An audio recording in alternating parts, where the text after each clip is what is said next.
Hello everyone and welcome back to the Dinks Up podcast. My name is Dylan Gimlin. Sitting alongside me is Herman and Nari, doing a little bit of a different episode here for you today. Going to have Herman and I talking over a bunch of pictures of players. We've had feedback from some of our viewers that they'd like to see what we're discussing, and we are totally on board with that. So before we delve too deeply into our topic today, which will be MLPA franchises, I do just want to say that I have a fair bit of NPL content coming for all of our NPL viewers and NPL players at home. There is plenty of stuff on its way. Just Herman and I won't be discussing it in this forum. Now, not at this point in time. We will in the future. Now, before we delve too deep into it, Herman, you wanted to discuss the new Bondi Pickleball Club and give your takes on it. Yeah, well, like you said, Dylan, we're going to dive into the MLPA franchises, and those are the franchises that have a Masters team, a Premier team, and a Challenger team. Unfortunately, the Bondi Pickleball Club only have a Premier team, and I think we really need to discuss them because I've got them quite high in terms of rankings in the Premier division.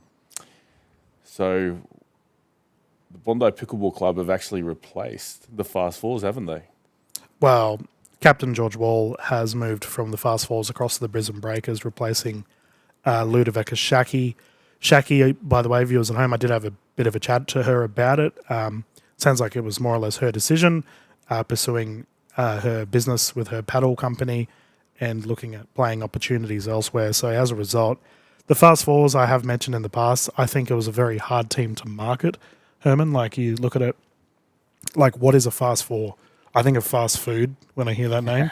So for the Bondi side, they've obviously, we discussed it in the Slam Jam episode, which I hope goes live this week, where Adam sort of discusses a little bit about what it actually is. Okay. And my understanding is it's some sort of financial group has bought into it.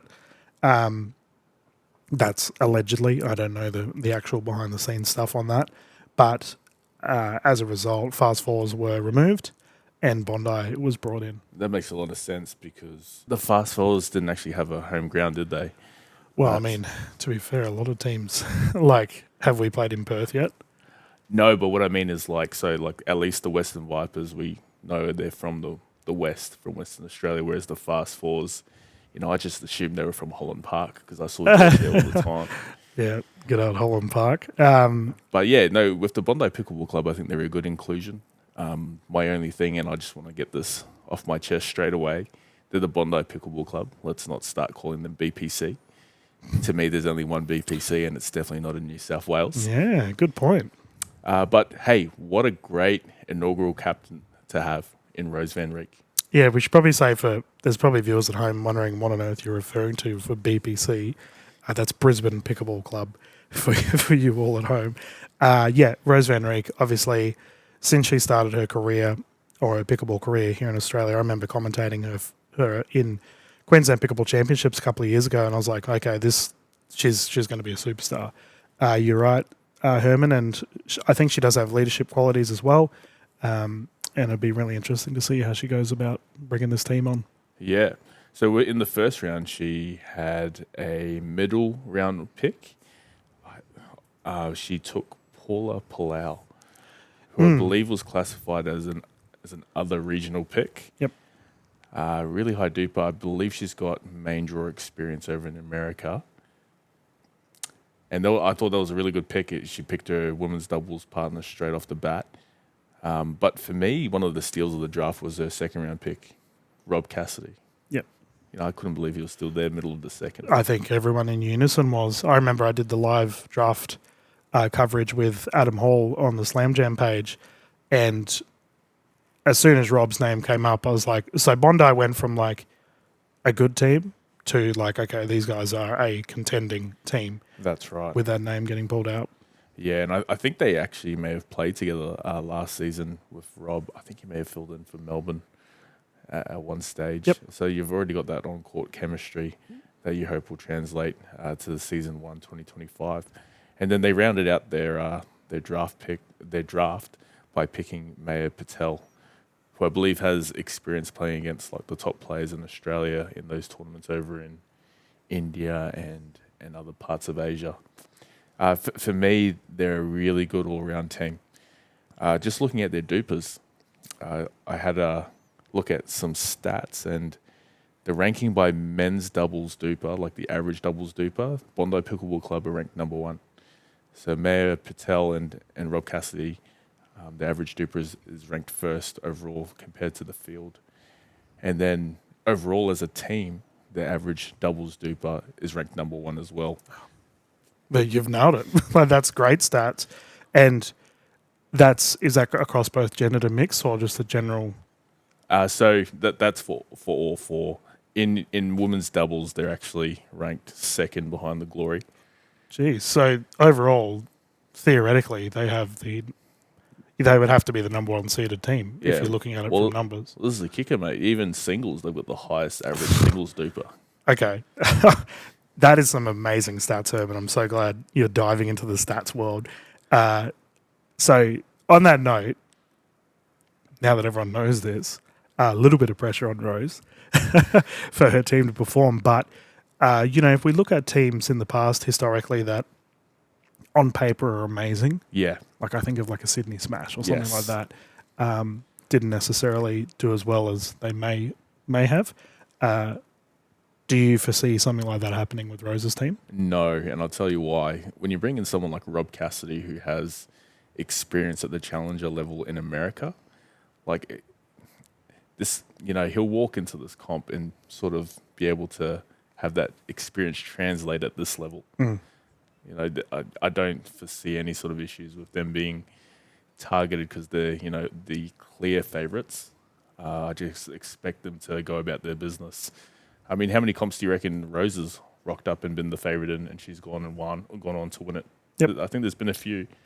She travelled everywhere last year and collected all these medals. I'll never forget, like I had a outrageous October where I did the Australian Pickleball Champs, then I went to the New Zealand Open and then Vietnam, and I saw Rose at all 3 of those events. And it's like Rose and Jay, and I was like, guys, like this is tiring. Yeah. But these players do it every week now. I know we got the APO event coming up, and a bunch of the players are on Sunday straight to India to play a tournament the next day. Yeah, our good friend Sumi will be refereeing in that. So, yeah, it's outrageous. Like the workload that's starting to be pulled on these players. That's a really good point. I don't foresee this being an issue. I mean, I think of last year when she won gold in the women's doubles with Summer, and then the following week flew to New Zealand and got a triple crown. Yep. Yeah, no, I think this team's sort of used to the pressure, and I expect them to perform. Oh, just a last little cheeky stat. So I put into AI. I asked AI to rank the Premier teams, and they've got Bondi 5th. Okay. Rank 5th. And this is the comment from AI. It's a deep team with strong doubles experience. And they ranked them 5th. Is that okay? So what AI platform did you use for this? This is ChatGPT. Yeah, okay. The paid version. Yeah, okay. So clearly the computers are not a fan of the Bondi, and you got some other teams on that list as well. Yeah, do you want me to read out top 3? Yeah, go for it. So you might think that this is like the draft order, but I'm telling you, like, AI has picked these teams in order. The Melbourne Mavs as the number 1. They cited strong roster with balanced experience and skill. Team number 2, the Asia Aces, balanced team with international finesse. The team number 3, Gold Coast Glory, promising mix of youth and leadership. There you go. Oh, look, I want to come back to this because eventually at the end of today, we will have discussed our top 3 franchises. And I really want to speak to the Premier teams because AI has ranked my picks really low. All right. We can do a Herman versus the AI. I would love to do, if there's some way we could rig it up, like a simulated tournament. For sure. Put the teams in and and just see how it goes. Like on PlayStation. Yeah. I'm thinking like Football Manager or something like that. But yeah, that would be really cool just to see how the numbers go. I'm sure we can figure something out. Let us know, viewers, if that's something you'd like to see. All right, too easy. Well, should we dive into the franchises? So, Sounds good. as Herman alluded to, with the MLPA or Major League Pickleball Australia, this is the first time within Australia that we now have, I guess we can call them franchises. Obviously, with the both of the leagues or the two big leagues in Australia in the past, we've mainly just had teams, but now it's a franchise. So what I mean by franchise, as Herman said, we have Premier teams, Challenger teams, and Masters teams. And effectively, those teams, I haven't seen the schedule yet. I'm going to assume all of the teams are going to be playing at the same time. For me, not a fan of that, personally. I would love to see, like, if we use, give us a team, Brisbane. If we have the Breakers on and their Premier team is playing, I would love to see for the Masters and the Challenger teams, like, to effectively sit on the bench or, like, get behind their team, you know. Just builds a little bit of identity, a bit of camaraderie behind their sides. And then additionally, you know, like the opportunities for those pro players on each franchise, let's say a Katie Hart, Freeston Rush, being able to provide coaching experience for her Masters and Challengers players. Oh, that'd be so cool. Like it's a two-way street, right? And it really starts to build a fan base, which, let's face it, for viewers at home, are there any teams that you genuinely support across any of the leagues in Australia? Like you, Herman, is there any team that you have a connection to? Yeah, the Brisbane Breakers. Let's go. Because you live in Brisbane? Is that like, what's the feeling behind it? Why? Or is it George Wall? Like, what's... Yeah, straight up. Like I like to pick a winner. Okay.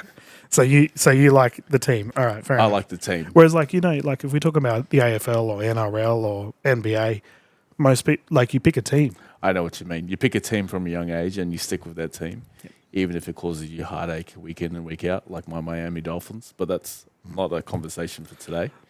Yeah, we'll leave it at that. But yeah, I think you know, there's so much potential with this. Yeah. For the franchises to really grow and to start building a little bit of a fan base. Like when I was director at Redcliffe, I know Chris and I, we genuinely approached both the Northern Crocs. That's right, and the Breakers. Breakers to, you know, stock their merchandise and sell stuff. Because I've said in the past that there is quite a Northern Crocs following at Redcliffe, mainly because, ironically, you're bigging up Rose Van Reek, but Rose and Summer's first season. Yeah. Those two ladies, like, everyone loved them in Redcliffe. So, and when I say, I'm talking about your social players, your players that come down and watch the tournaments, because at the end of the day, they're the ones that actually bring in revenue. Absolutely. For your leagues and for your players. And if there's any players out there that instantly disregard the social player base, like, that is not the right mentality for a professional sport, because they are so important and vital to the future growth of our sport. Yeah, just on that, just a quick question. Sorry to put you on the spot. In terms of the Crocs having a great following, do you think it was just because of Summer and Rose, like, being great ambassadors for the sport, or do you think it was also because they were, like, winning at such a high clip? It's a good discussion piece. You know, like, you could also make the argument that they represent a significantly large region. Yes. Like Sunny Coast all the way up to North Queensland. Yeah. But then the counter argument would be, well, what about Western Vipers? You know, they have the entire of Western Australia. Yeah. Now, from what Andy's told us, and obviously he may fluff it a little bit, but there's a lot of Vipers fans in Perth.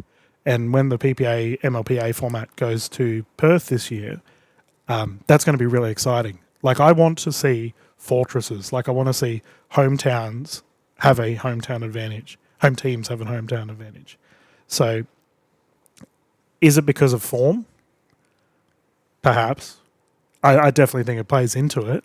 But also just being a likable character, getting around your community. Absolutely. It's all connected, eh? Yeah, like I definitely think that there's going to be teams that immediately draw interest from their local mob. Like if I talked about a little bit the hustle, for example, in the Challenger side, like how they pretty much just all Kiwis, and the local New Zealand scene is like mad about the Challenger team. And I know that because they've all messaged me about it.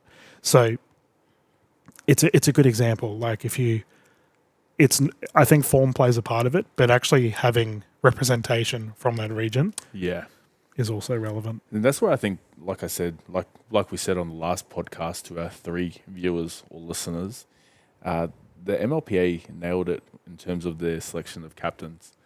They really picked players that are from those regions, that represent those regions well. So hopefully, we can see like a fan base build. To all the people in Perth that are supposed fans of the Vipers, when the PPA tour arrives in Perth later this year, you'll meet the Breakers, and I have no doubt that you'll be converted and will support the Breakers. No. I could already imagine the podcast chat after Andy sees this. I love you, Andy.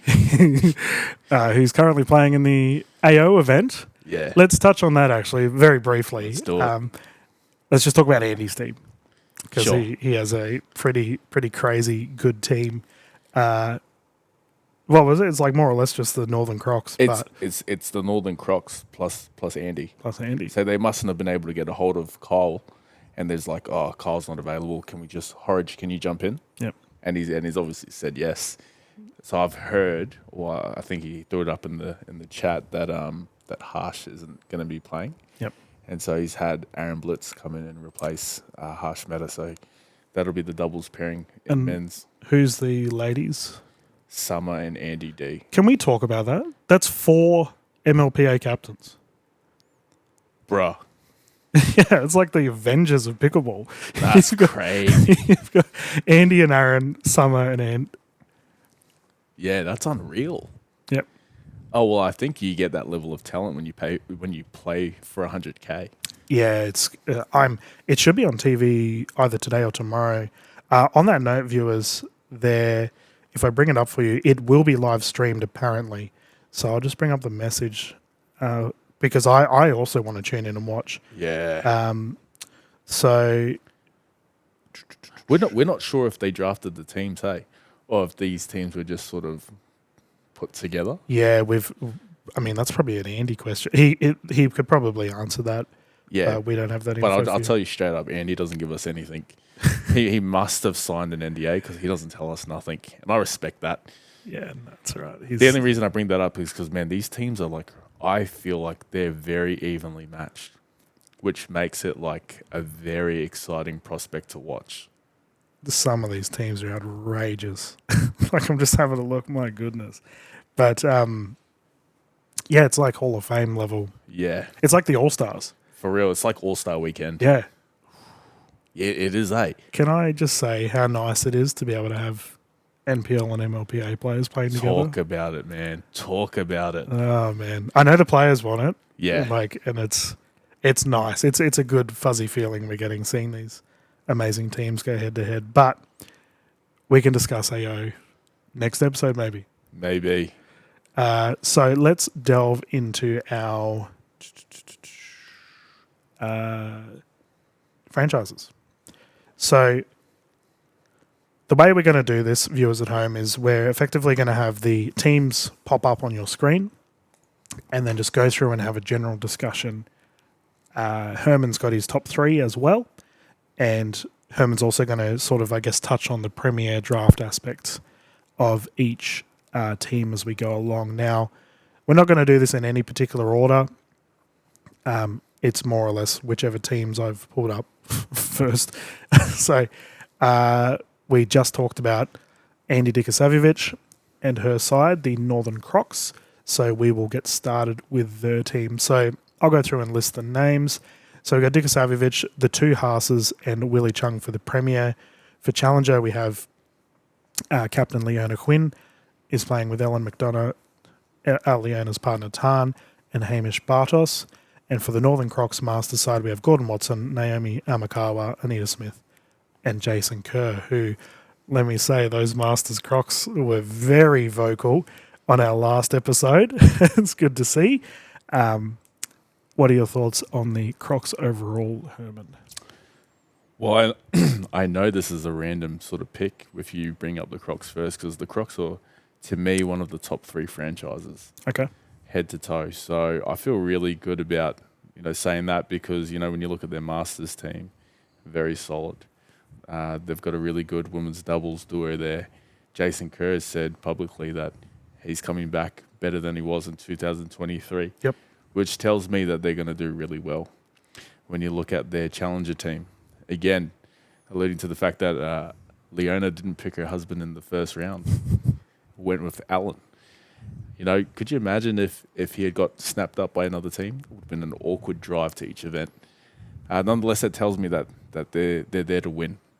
And just to break down their premier team, I really loved their first round pick in Jamie Haas. Mm-hmm. I thought she was going to go higher. The thing with Jamie is Jamie was classified as a player from another region, meaning Andy still had the flexibility to choose an American if she wanted to. In the second round, she got Willie Chung. Willie Chung, who ran amok in Vietnam last year and was part of the championship-winning Crocs. Just straight off the bat, they've got a really solid women's doubles duo, and they've brought in Willie Chung, who's got chemistry with Andy. And to round it all off, they select Price and Haas, who I think is the spouse of Jamie. Is that correct? Yeah. So they've got little ones, which I imagine they'll have quite a fan base for their family if they're bringing them across. So that's it's exciting. Yeah. So straight off the bat, so with Bryson, I know he was the coach of the Asia Aces last season.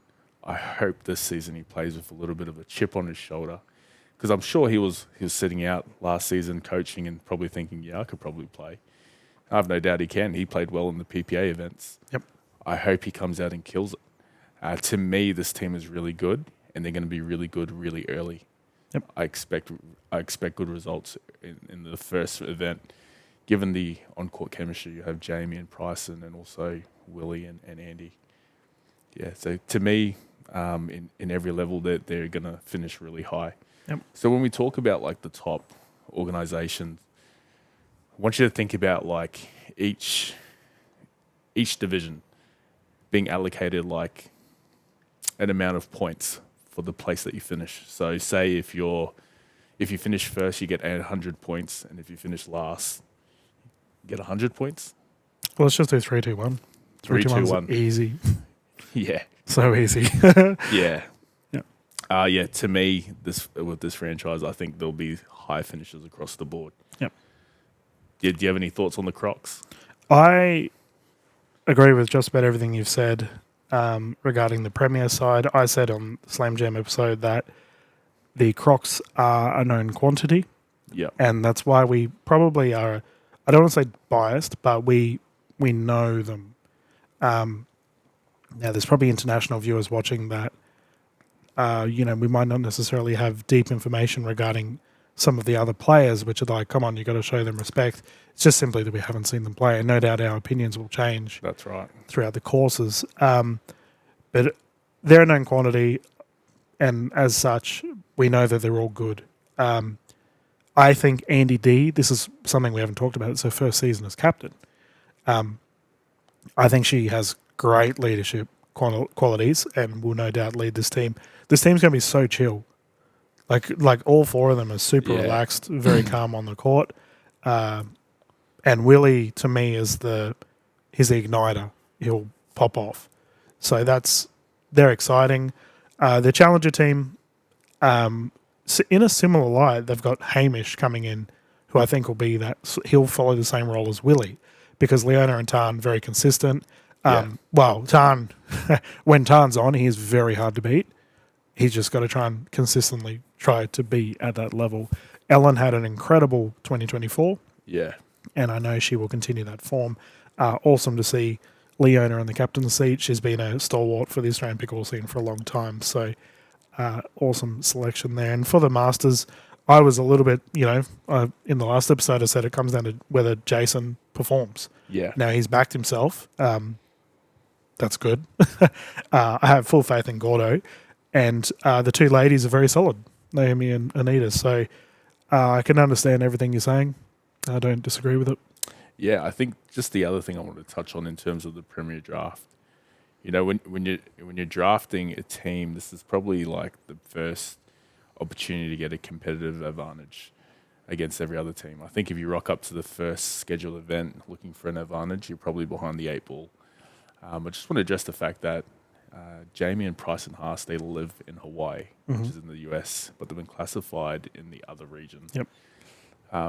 Andy D and the Crocs, they didn't make up the rules. That's right. They drafted within the rules that are set.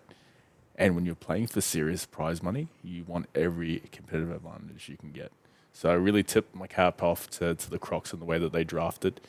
And yeah, I think they've got a really solid team. Yeah, I would agree with that. And I agree with what you're saying regarding the loophole or playing within the rules of the game. I think it's good. Like, you're spot on. And I've seen other people whinge about it, but at the end of the day, they had an opportunity to draft these players too. Yeah, we've also seen it. This isn't the first time we've seen it. We've seen it in previous drafts as well. Yeah, I mean, like, you think about some of the incredible international players. Like, we look at the Fast Falls, for example. They had Jamie Way and Liz Trellick play together last season. Yeah. You know, like, that's an example of a championship winning team. Yep. And those ladies were clinical in that. And again, it was drafted, the team was constructed within the rules. That's right. That the league had set. Yeah. So, you know, it's a long season. Yes. So, time will tell whether the Australian, New Zealand, and Southeast Asian fan base falls in love with these international players. I certainly hope so. I want them all to succeed. But, we'll see whether this is a relevant topic at the end of the year. So, let's continue. And I'm going to mix up your list here.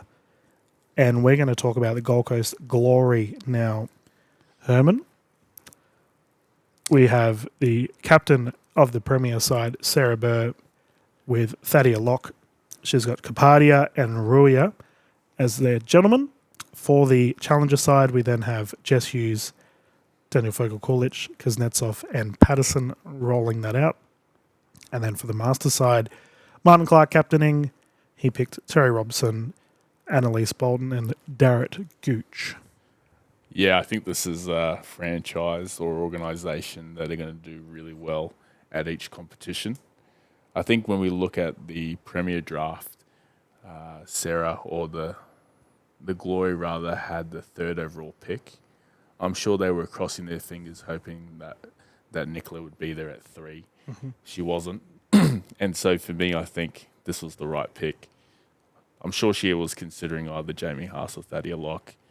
Giving Jamie Haas as a lefty, Sarah's a lefty. She probably opted for the right-handed player to have that lefty-righty combo. I think that is a really good pick. Just in terms of the average women's duper for doubles, Thadia and Sarah have a number one on that list. Oh, there you go. So they have the highest average women's doubles duper. And you said Bondi was Bondi's second. number 2. Shout out Bondi. But yeah, in terms of the men, they've drafted a couple of players that I'm not really too familiar with. Obviously with UV, he played season 1 with the Surge. But yeah, if I'm being completely honest, I found this quite interesting because in the last draft, the Glory went out and got Vishmasan in the first round. At the end of this draft, he was still available.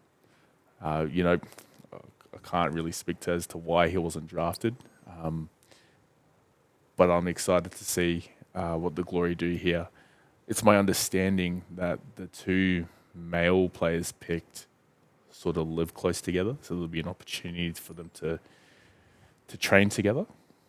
And yeah, this will be the first time that the Glory have drafted no players that can train with Sarah Burr.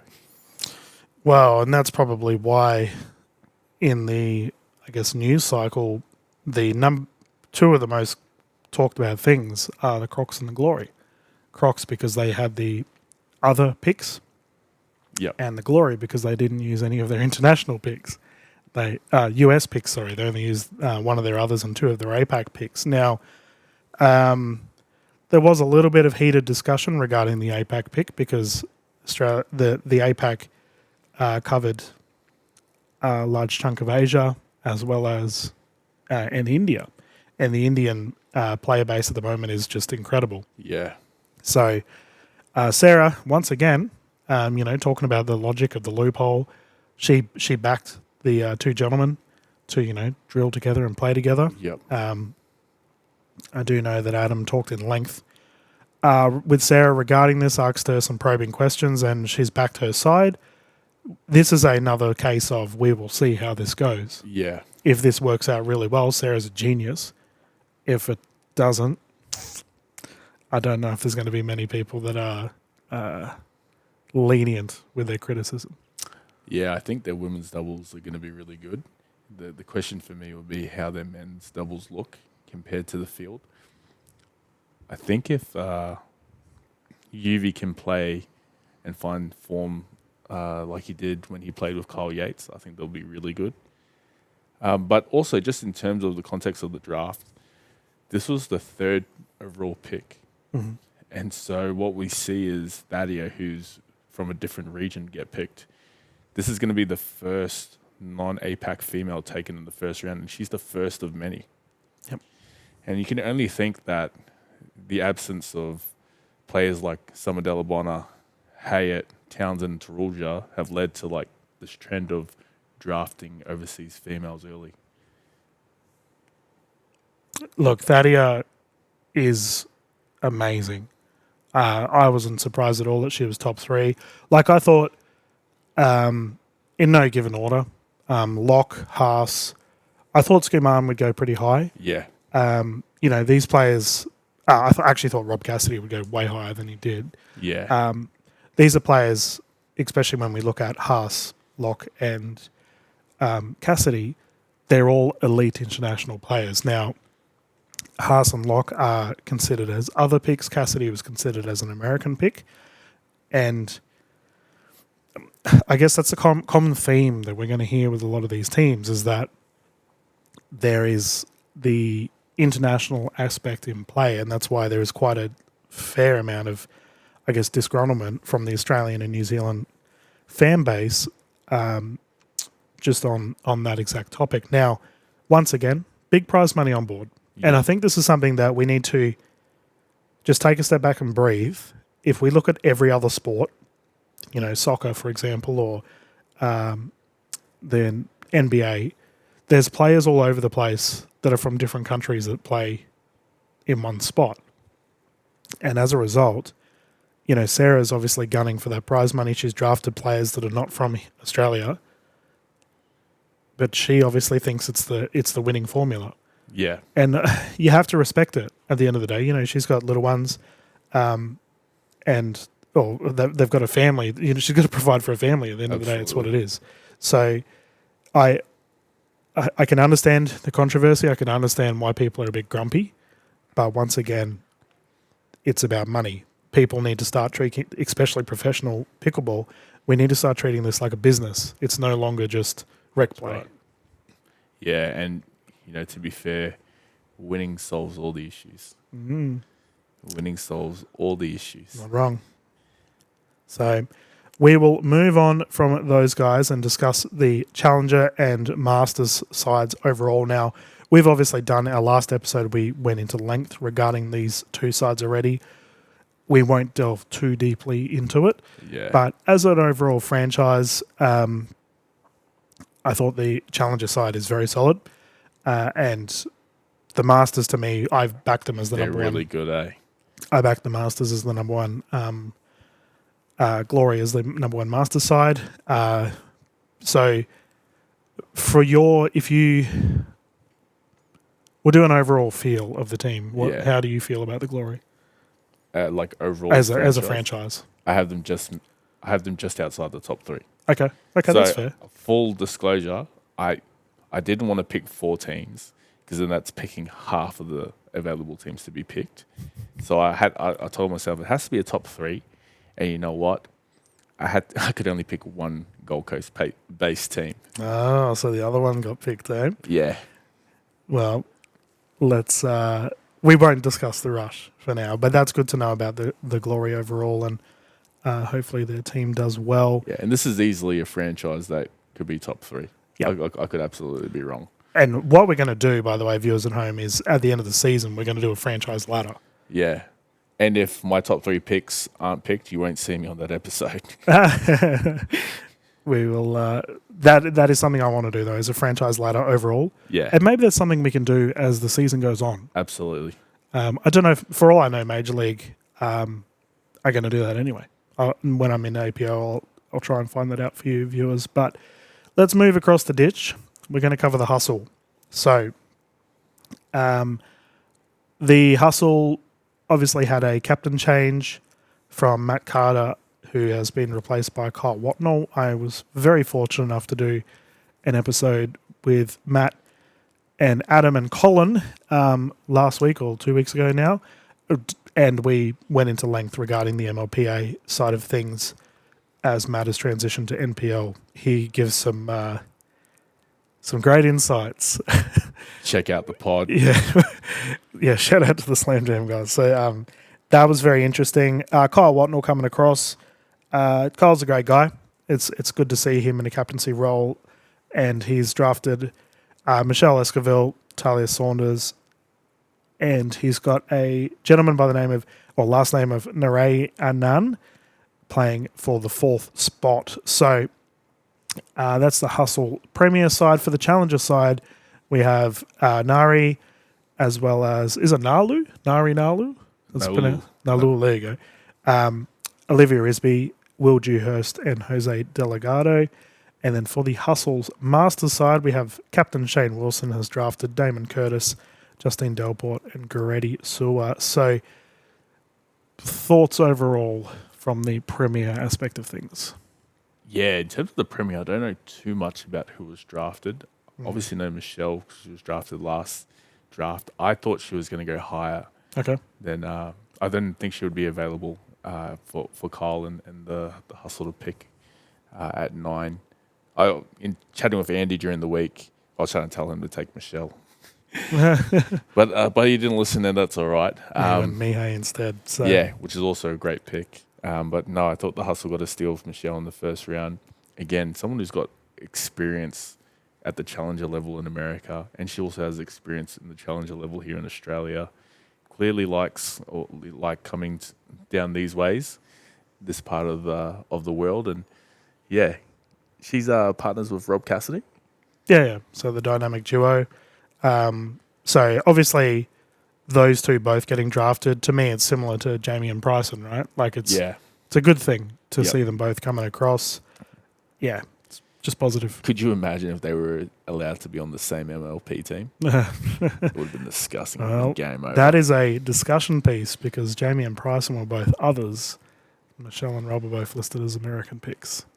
Well, so it couldn't happen. It's not the Crocs' fault. So Talia Saunders obviously played for several years now. First season with Fast Fours and then last season with the Melbourne Mavericks. Solid pick. I think like no one would really argue with that. Just a solid pick. And the gentleman, Santosh, coming in as their 4th pick. Any data on him, Herman? None. Ooh, okay. So I will say, so in terms of the men's doubles average duper, they sit second. Overall? Hustle. Yeah. Oh, there you go. They sit second overall, second to the Bondi Pickleball Club. Shout out to Bondi. Yeah. Are you sure you're a Breakers fan? I am a dedicated Breakers fan. Okay. So that is some good stats, and hopefully the fellas can perform. Now, we talked in length about the Challenger and Masters sides already. I rated both the Challenger and Masters sides very highly. Thoughts overall as a franchise? My honest thoughts as a franchise is I think they'll be good. It's hard to say because, like I said, I don't know too much of how the Premier team will go. Mm-hmm. I've had feedback that the Masters team is really good. Yep. I rate the Challenger team. It's just, when we talk about top franchises, we need like top 3 finishes in like all 3 divisions. Yep. Which is why I'm hesitant to sort of say that they're top 3. I think they'll be really good. They could be very good. So sort of a middle of the ladder kind of franchise. Yep. Yeah. Fair enough. And there's nothing wrong with that either, in that the overall aspect of it is a tough one, right? Because we're dealing with 12 players compared to the usual 4. Yeah. And we got to take into account injury as well. That's a good point. Something it's Actually, a year. Now that you brought that up, I think with the Challenger team, I think Olivia Isby, the number 1 pick, she's out for the first 2 events. Oh, okay. So I know they've got a replacement already in place, a Kiwi. Not allowed to say, I'm assuming. I can't even remember the name, if I'm Never being mind. honest. There I you would go. say it if I knew it. Clearly, you don't listen to Nari. That's all right. You'll get a message later, mate. Yeah,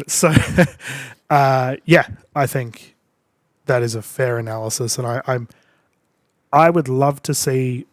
I'm assuming there's an MLPA event in Auckland. I don't know if there it's is been one. locked in. Yeah, I would love to see the New Zealand fans Yeah. just fill the stadium because their event in Auckland last year was amazing.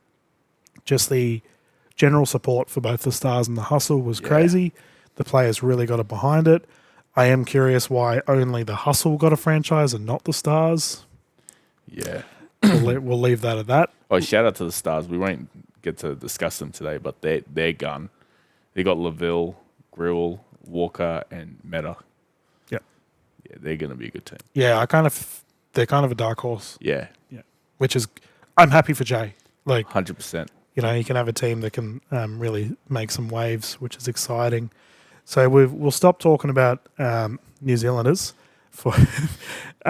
Let's jump across to our good friend, Mr. Horridge, who's currently playing in the AO Pickleball event. Now, the Western Vipers, obviously the Perth-based team or Western Australian-based team, finished in the finals last season against the Fast Fours, ended up going down to George Wall's led side. I think it might be said overall that Fast Fours team may be one of the best we've seen overall.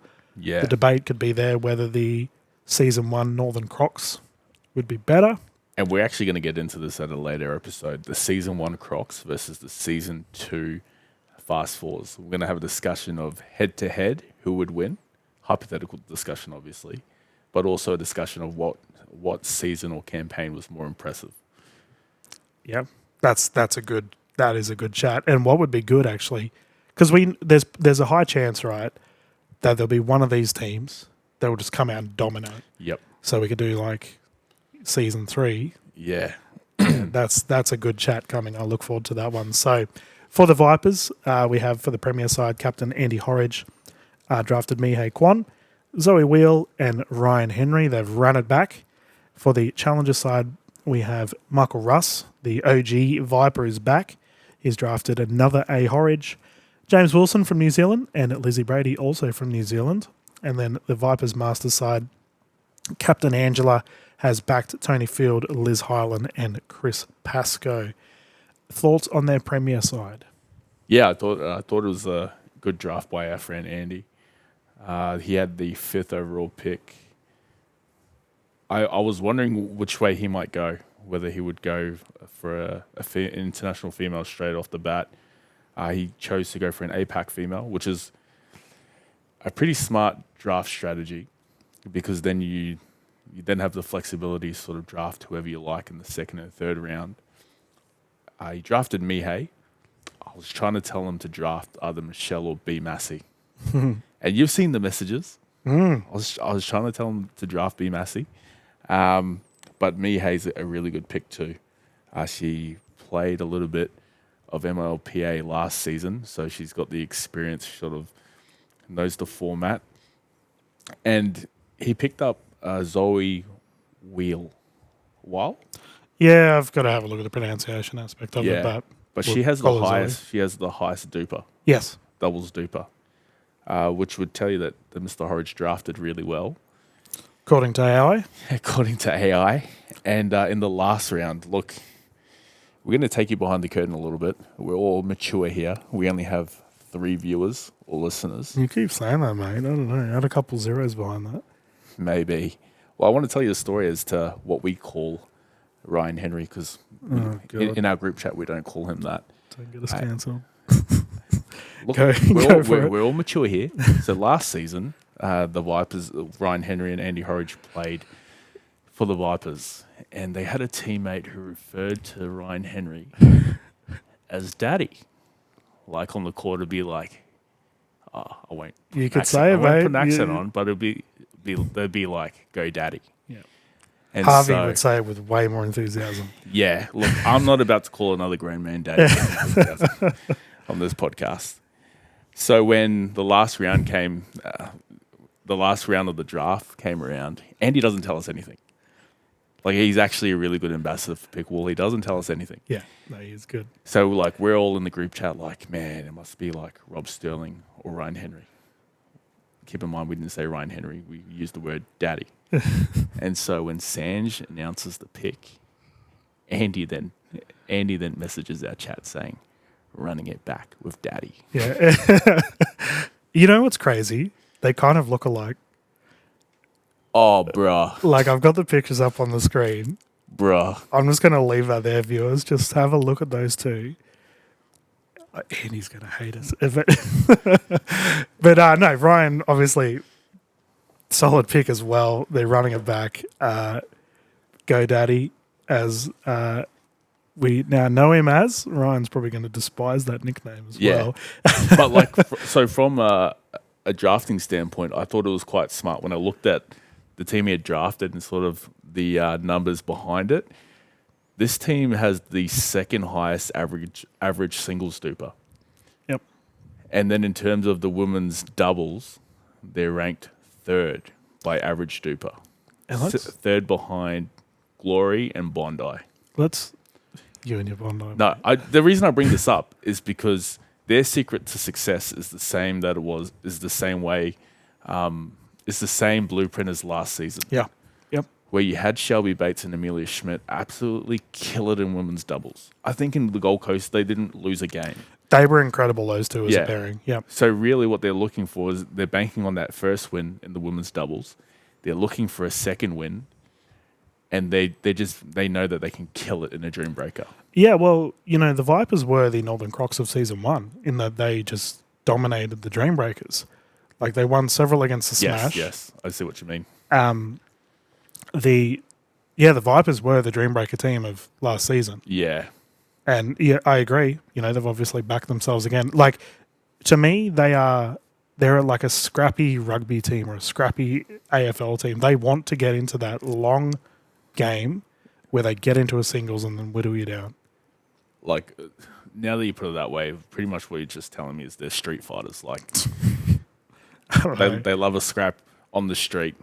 I don't know. I'm not going to... Andy's probably like, boys, what's going on? Like, we're supposed to be complimenting. We can talk like this because it's Andy. No, but I thought he did really well. It's a really smart draft. Now that I look at it in its totality, he went the APAC pick first, banking on the fact that he'd be able to get a female in the second round. He got the female with the highest duper in the second round. Yeah. And rounded it out with Ryan Henry. Let's talk about that. Like, Zoe has the potential, because we know Mihai is solid. Yeah. She's a very good pick. Zoe has the potential to come in and be like the next, I'm going to use like Aman Bhatia. You know, he came in and just took everything by storm. This could be the new, I'm very interested to see like her and Thadia Locke go head to head.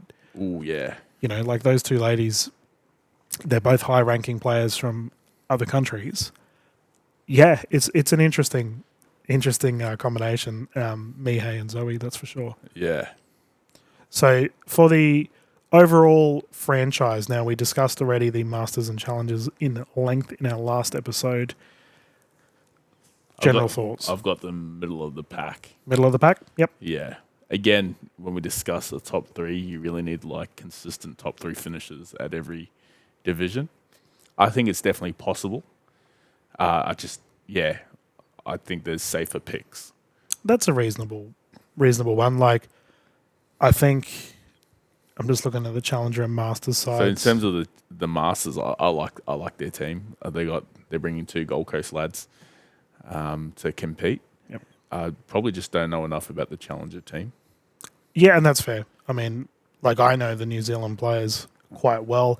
Alicia had a great season. Well, I thought she played individually very well last season in the NPL. So, yeah, you could be onto something. But hopefully the Vipers have a solid. I'm wondering whether we should do a mid-year report. Oh, for sure. On the franchises. We'll see if we're right or wrong. So that's another middle pick there for the Western Vipers. Now let's move on to the Melbourne Mavericks. So the Melbourne-based side, Captain Aaron Blitz on the Victorian Pickleball Committee, OG Australian Pickleball Hall of Famer to be, has drafted Nicholas Kuman first off the bat. Wen Huan as his third pick, or rather his second pick, third pick overall, and then legend himself, Joey Farias. For the challenger side, Chris Baum, captain. It's great to see Chris leading his side, a wonderful figure who also has been on the Victorian Pickleball Committee in the past. B. Horsley, who I think we are all in agreement. Absolute gun. Is probably under the radar somehow. Like she, I think, is going to make a splash, that is for sure. Nikki Mao, the absolute ignition. He's a legend. Yeah, he's happy to be loud on the courts and run amok, as well as the Sunny Coast superstar, Casey Smith. Now, for the Masters side, Tina, captain, has backed Michael Frisbee once more. They've got Elizabeth Dobson and Jeremy Pearson for their side. So, Mavs, how do you feel about the team in blue? I'll start off by saying, Dylan, that on this pod, there's been a few people that have been maligned. And Aaron Blitz has been one of those people. Our boys, to be fair, have just been honest with their opinions. Yep. And I think we need to stay in that realm of honesty. Okay. I love this pick of Nicholas Kuman as number one. I actually texted one of my South African mates as to how to pronounce her last name, and that's what he sent me. Kuman. Yeah, well, I've been told from Nicola's mum. Yeah. So I know that I'm pronouncing someone's last name wrong when their mum comes up and says Dylan. So say it right. So, yeah. I love this pick for a number of different reasons. So first and foremost, she's a star right now. Mm-hmm. She has the potential to be a superstar this year. You know, one of the differences in this draft compared to like previous drafts is this team is your team for the year, right? Yep.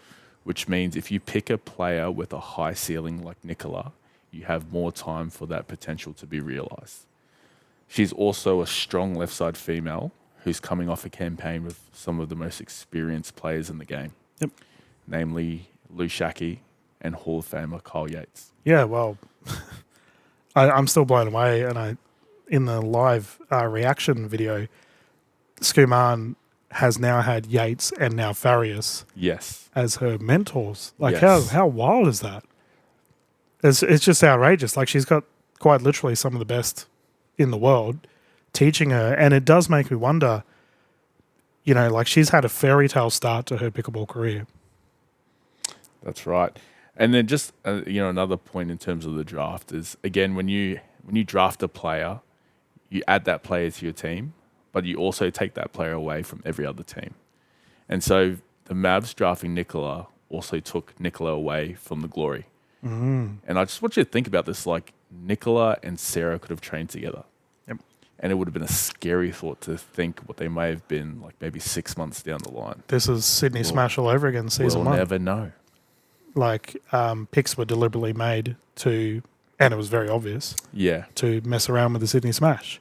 So, you know, people starting to realise that there are deliberately things done to mess around with other teams. So, and fair enough too. It's all, we're all playing for money at the end of the day. So, that is a fair point, Herman. I think Nicola, solid pick, and I think no one would really disagree with her place as number one. I think she's primed for a big year.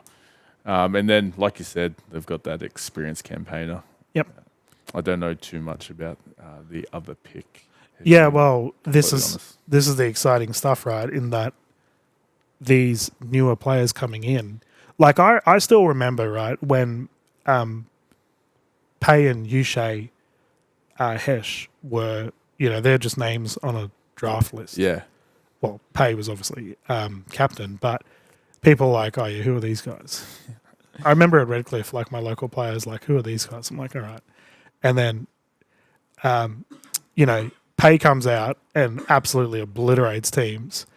And Yushe Hesh was in the same boat. Like, what a gun she was. So it's, to me, just because it's an unknown name, they've been drafted for a reason. 100%. I don't doubt that. Yeah, you find out pretty fast, eh? Yeah, exactly. It's a humbling thing. Now, Herman, we've almost pushed an hour already, just talking about sport. Now, so I'll try and trundle this along. For the Mavs overall as a franchise, what are your thoughts? Yeah, middle of the pack. He's going middle. Mate, you've given me like 5 middle answers already. What's going on? He's being very polite. I don't think he wants to put anyone either at the bottom or the top. So I think there's too many unknown factors with a lot of these teams for me to definitively say I think they're like the bottom of the pack. Yep. And to be fair, AI said that they're the number one team. There you go. So they are Herman's number one team. Bruh. Let's move on. So we've got 3 more teams to cover. Let's look at the Eastern Rush from Gold Coast. I mean, has it ever formally been announced that they represent the Gold Coast? I think everyone just sort of assumes that they're the other Gold Coast team. That's a good point. I don't actually know. Because Eastern Rush could be anywhere along the East Coast, right? But Katie from GC, so we're just going to assume, well, she's from New Zealand originally, but we'll assume that they represent the Gold Coast part of Queensland. Now, Captain Katie Hart drafted Lucas Pascoe. Lucas, once again, another high-rank pick for the Australian pickleball scene. Also got drafted was Lauren Mercado and Ayan Bhatia, another Bhatia on the list. Is that Aman's brother? I believe so. Well, actually, that's an assumption. I don't know. I think you maybe. I think. Yeah, let us know in the comments. Eastern Rush, Master Side, Mike Newell drafted Tech T, Rosa Morris, Robin Flood. And then for the Challenger side, good to see Taylor Smith back in the pickleball scene. He has drafted Ollie Gray, Ashley Graham, and Brooke Mundy. Thoughts on the Premier side? So Katie took Lucas in the first round, and I found this pick quite interesting because the Rush in the last draft had the opportunity to draft Lucas in the first and second round, and they didn't. I've been telling everyone who'd listen to consider this. Let me take you back to the last draft, season 2 of 2024. Could you imagine if the Rush draft Aman Bhatia in the first round and then pick up Lucas Pascoe in the second round? Oh, that's right. Because who got picked instead? They got Jazz. That's right. I mean, you potentially could have got Jazz in the third round, or if Jazz wasn't there, you might have been able to pick up someone like a Sarah Jane Lim. Yeah. Could you imagine what that team could have done? Yeah.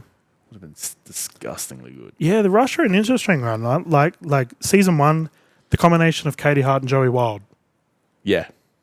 Like, that's crazy. Yep. But I don't know. They've just never really fired yet. The key word there is yet. I think we all expect it to happen. It's just a matter of time, right? Yep. So, fair enough. Continue your analysis. Sorry, I butted in there. That's all right. I think, given this is like the third draft, we can start to sort of look at players' draft stock and how it moves, like how it fluctuates. So if you look at Lucas's draft stock, first draft of 2024, he was taken as the first overall pick. With that pick comes like pretty big expectations. People may say that, he perhaps didn't perform to the level of a number 1 pick, and his draft stock dropped. Yeah. Dramatically. Like, I did not see it dropping that much. He dropped to like middle of the second round in the second draft. And obviously that was a steal. George Wall picked him up and then, the fast fours absolutely killed it. So after last season, when Lucas was a contributor to a championship winning team, we see his draft stock rise again. Yep. And I think this is about right, middle of the first round. Given his performance in last season. Was he the number 1 male Australian player pick? He was. he was. And he was the first of 2 APAC males selected in the first round. Leander was selected with the last pick of the first round in this draft. Actually, was he the only male Australian picked? Yes. That means he's the number 1 ranked. There you go, Lucas, backing you. So, so fair enough. Lucas, I think, considering, we talked about Nicola Skuman and her sort of development. Lucas is in that same light. Obviously, spent a lot of time with Wes Gabrielson. So did Nicola, ironically. And it's interesting. I put those two on a pedestal as they're the future of Australian pickleball. Like, people will see they will dominate and play well, and obviously we love to see them both do well on the courts. So you obviously back these two. You imagine they'll train a lot together, Katie and Lucas. Yeah. In terms of from a franchise perspective, they're top 3 to me. Okay. Mainly because of the Masters team, which I think are going to do really well. Yep. I have them top 2. Yeah, you've really been backing Mike and Tech, eh? You've been the whole time. Like I said, there's certain people in pickleball you just don't bet against. Mike Newell is one of those guys. I like their challenger team too. Yep. I'm maybe not as confident in them as I am in their Masters team. I'm still quite confident in them. I expect Ollie Gray to come and take over. Well, Ollie probably had to be the number 1 seeded challenger player, right? Be up there. He'd be top 3 minimum. Yeah. Ollie Gray, you talk about young superstars in Lucas Pascoe. Gray's in that boat. Considering how well, he's played over the years. So, and then Ashley Gray and Brooke Mundy rounding that team out. It is a solid all-round team. Yeah. So I think they have the potential to finish top 3 in the challenger competition.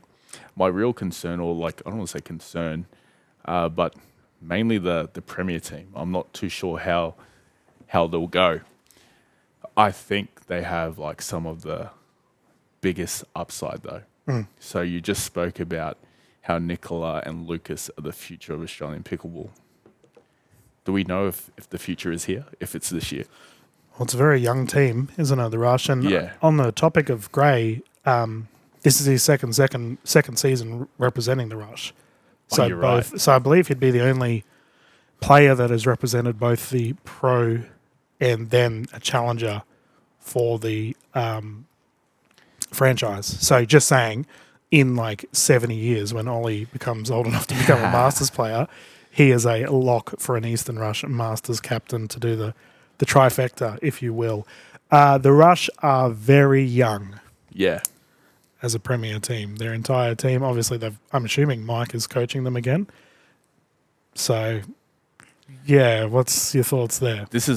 I don't mind it, to be honest, because, you might look at their age and think, oh, they're young. But in terms of pickleball experience, they're very experienced on and off the court. Okay. I mean, if you look at Lucas and Katie, they travel to numerous places around the world. And, it's become routine as part of their life. They know the go. I think the interesting pick for me was their last pick. How do you pronounce the name? Ayaan Bhatia. Ayaan Bhatia. So I believe this is the brother of Aman Bhatia. I listened to the Dinks podcast, the Zane Navratils, and he spoke about how this young man is new to pickleball, which tells me... So they've covered him. They've covered Aman. Yeah, right. And Aman alluded to, I believe, this person who was his brother. And he said that he's new to pickleball. To me, it says that there's huge upside in that if Ayaan can become somewhat similar to what Aman was last year, then essentially we have what I spoke about earlier, Aman and Lucas. And yeah, I think that's what really got me to pick the Rush as an organisation over the Glory. There's that potential there. I don't knock that. I don't know if that was the logic when drafting. I could be completely wrong, but that's just the way I see it. Yep. Huge upside with this team. I know everyone's going to allude to their age and whatnot. I think it's probably a good thing, given that if people are talking about their age and that they're young, they probably don't have expectations for this team. Well, for me, I think it's essential that they have a coach. if you have a super young side. And I kind of like it. They're going to have a bit of swagger about them. They won't care. Sure. They're going to want to prove themselves and light up other teams. So, yeah, it's they could be a big threat. Yeah. Hypothetically, think about this. If Ayan Bhatia becomes something similar to what Aman was last year, learns from his brother, learns from the person who we think is his brother, if Lucas elevates to become one of the top 4 players, I mean, like, becomes in that, like, if he's in that discussion with George Wall, Mitch Hargraves, and Joey Wild at the end of the year, the Rush are going to be really good. That's probably the next talking point, right? Yeah. Well, I think we'd be in agreement that it's only a matter of time before he's in that discussion. Yep. My question is it this year? Well, that's, yeah. If Lucas makes that point, yeah, then okay. And now that Joey he's no longer playing with MLPA, yeah, that top 3, there's a spot. No, it's top 3 no matter what. We're talking MLPA, not the Australian point, ranking. So, because Joey's obviously a gun. Now, franchise as a whole, you're pretty comfortable with these guys. Yeah, I've got them top 3. Cool. Comfortably in the top 3. Let us move on to our friends across the border, the Sydney Smash. Now, the Mitchell Hargraves-led side drafted Alex Walker, B. Massey, and Yu Wong Kim, who I believe, if memory serves me right, from the draft day has a preferred name. I'll have to find that out. For the challenger side, we have another Massey with Michael Massey, Grace Sorbello from Brisbane, as well as Connor Robertshaw from New Zealand and Sonia Bailey representing the Moreton Bay region. Now, the Masters side, Mandy Corbett drafted Ivan Stride, Mickey Massoy, and Shane Nilsson-Smith. Thoughts on the Premier? Yeah, I thought Mitch drafted well. I'll be honest with you, Dylan. I've got a love-hate relationship with the Sydney Smash. Okay. I'm a Queenslander, so it's hard for me to ever give props to New South Wales or Sydney. Mate, you've been talking about Bondi the whole time. What are you talking about? Yeah, no, Bondi's a little pocket that's technically in New South Wales, but they're really Queenslanders because they're going to be winners. If you're a winner, you're a Queenslander. Anyway, with the last draft, it was hard for me to pick the Sydney Smash. And I picked them even though it hurt my soul to do so. Mm-hmm. And so, they didn't do as well as we had anticipated. And I'll just say, no one is more disappointed with results than the players that play. That's right. As disappointed as I may have been in my selection, I'm telling you, no one is more disappointed than those players that played for the Smash. So going into this draft, I told myself, I'm not picking the Smash. I tell you what, they went and got Alex Walker, main draw experience, and the pick for me, they went and got B. Massey in the second round. Yeah, that's a bit of a steal. Yeah, I'm pretty high on B. Massey. I think she's going to be a gun. Yep. For me, the thing with B, and I'm sure she won't disagree with this, is the abductor injury that she had in the finals of NPL last year, whether that is still plaguing her. She has a little bit more time for recovery. I believe she's playing APO. Okay. So there you go. If she plays well at APO, she's set. Yeah. Well, I think if she's healthy, their women's double is going to be pretty gun.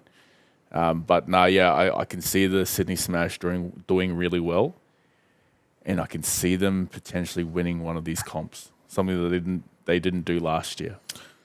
Yeah. Well, we talk about on paper the Smash had an all-star lineup. Yeah. And unfortunately, it just couldn't perform. Well, I think that's another thing. They're probably going into this season with not a lot of expectation. Well, relative to last season where they had all the expectations. Yeah, that's a very fair point. Yeah. As a franchise? Yeah, I think they're solid. Solid as a franchise. I don't have them in my top 3, so. Another mid pick. Yeah. Middle. Not mid. Middle. Middle, okay. Polite. So, because as I alluded to earlier, I'm trying to finish things up here, but we have discussed the Challenger and Master side in length. Does that mean there's only one more team to discuss? That is right. It's my team. the Bondi. No. So the final team for us to discuss today, considering we are live here in Brisbane, makes sense that we cover the George Wall-led Breakers. So their first draft pick was Sarah Hua, Wong Hong Kit, and Katie Morris. They challenger side, the Iceman himself, David Richardson, drafted Lexi Contrado, Brandon Contrado. There's another connection there. And Kirsty McCorkindale, and the Masters, Simone Kessel, which I believe, actually, I have a sneaky suspicion it's not Simone. I was thinking about that when I spoke with her. It's like, is it Simone? Oh, like the American one? I remember talking to her in MPL finals, and she said to Jeanette and I when we were commentating, I think it might be like Simone. Either way, if you're watching, you can tell me off next time I see you. So, Christian Andrade and Sharon Tyndall-Ford, and their final pick of Brad Chan. Thoughts on the Premier side? Dylan, let me ask you a question. Mm-hmm. Last season, when they did the draft, did you know who Jamie Way was? I'd heard of Jamie Way.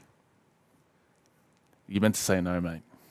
Well, to be fair, her name was not Jamie Way on the draft list. That's correct.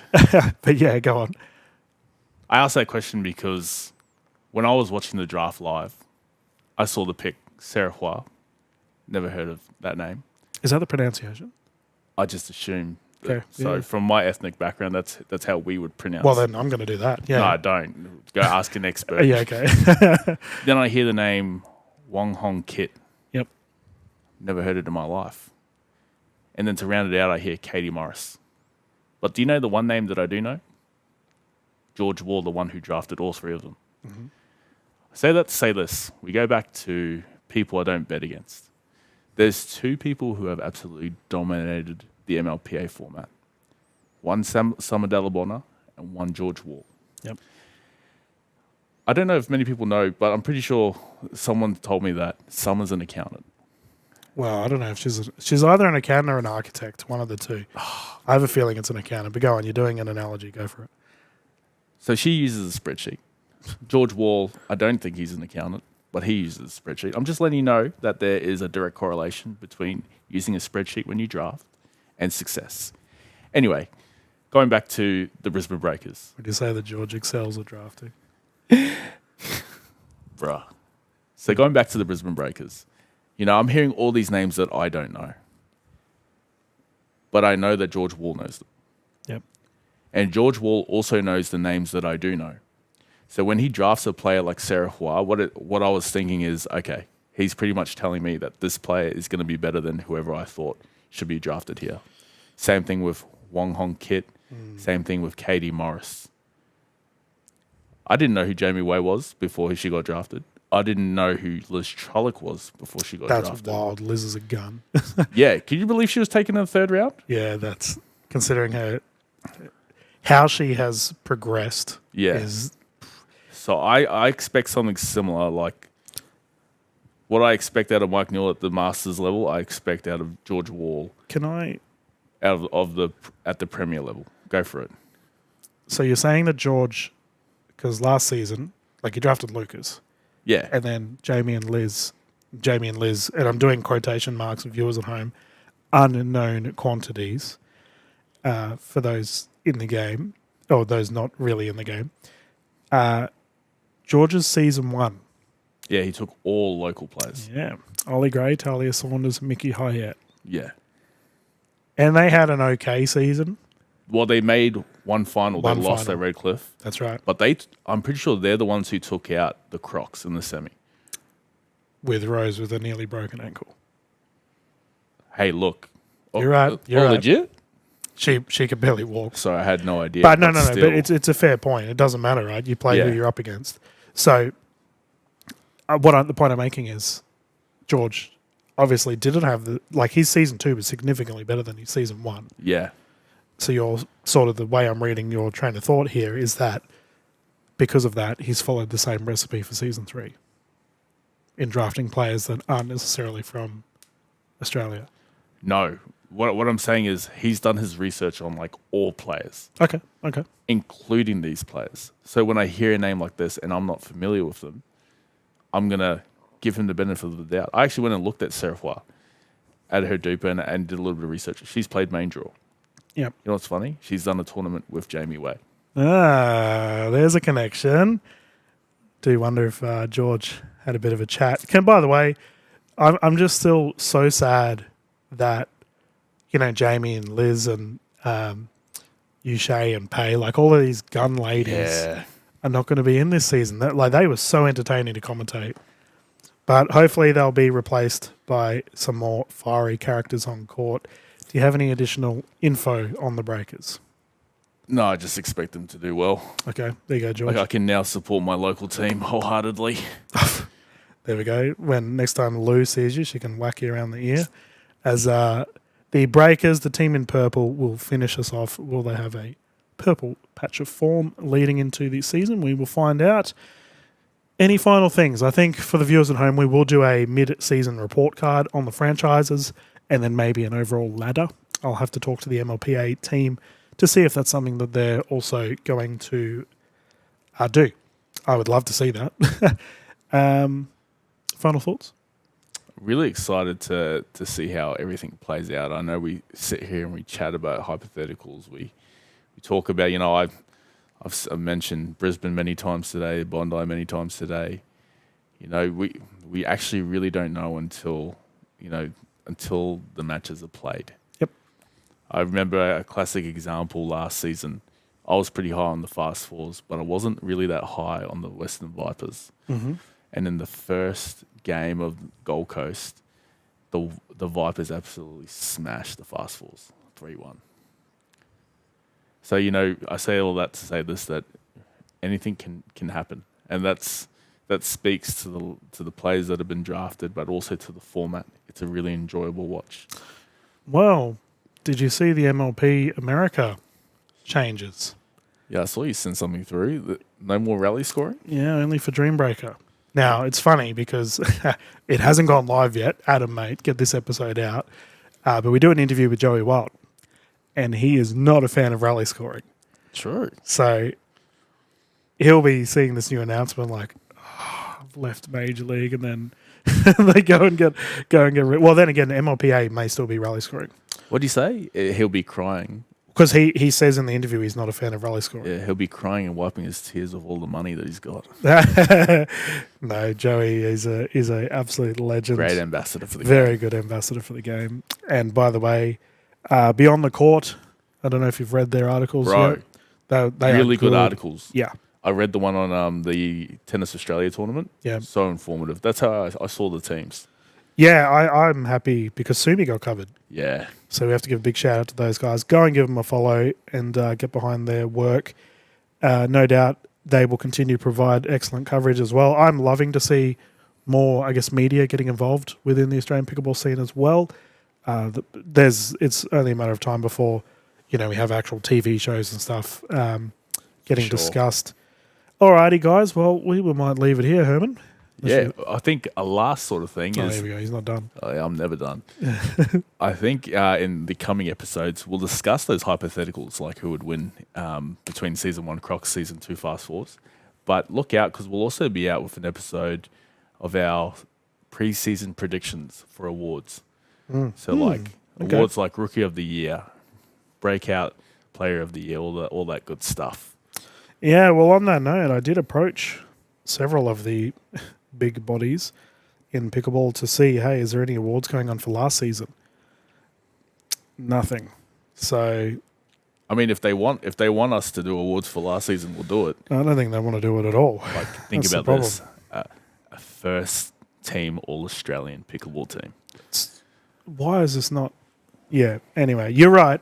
We all want it. The players want it. So that's something in the comments, or flick us a message whether that's something you would like to do. We may leave it there, mate. I think that's a good run of things. Thank you, everyone, for watching at home. Remember to chuck us a follow on social media, Instagram and Facebook, as well as chuck a like and a follow on our YouTube channel to keep up to date with everything going on. I'll be commentating the Australian Pickleball Open for PPA America, and that is on next weekend. Following that, I'm over in Wellington doing the New Zealand event there, which is going to be a lot of fun. And then, Herman, my year of madness begins, where I have like 1 weekend off. So we'll try and get these episodes out for you. We are due for a big episode. I know Harvey is frothing at the bit to jump in and give some takes as well. So I might see if we can get a guest for that as well. So we might do 4 of us. Sounds good. See if Sumi's allowed to talk. I'm not letting that go, man. I'm not dying. Like, I'm definitely dying on that hill until he's actually allowed to express an opinion that he won't get in trouble for. But good luck to Andy playing in the AO. Good luck to Sumi refereeing the APO and then flying over to India. This is Dylan Kimlin, Herman and Ari from the Dinks Up podcast. We will be back live probably next week doing something soon. But have yourselves a lovely day, and we look forward to getting stuck into the next. All right, hear me out. Now, if we can go and do like a boxing ring sort of thing, kind of like it's time for the monthly episode of blah, blah, blah. Do, do, do, do. Do, do, do, do. I reckon that would go all right.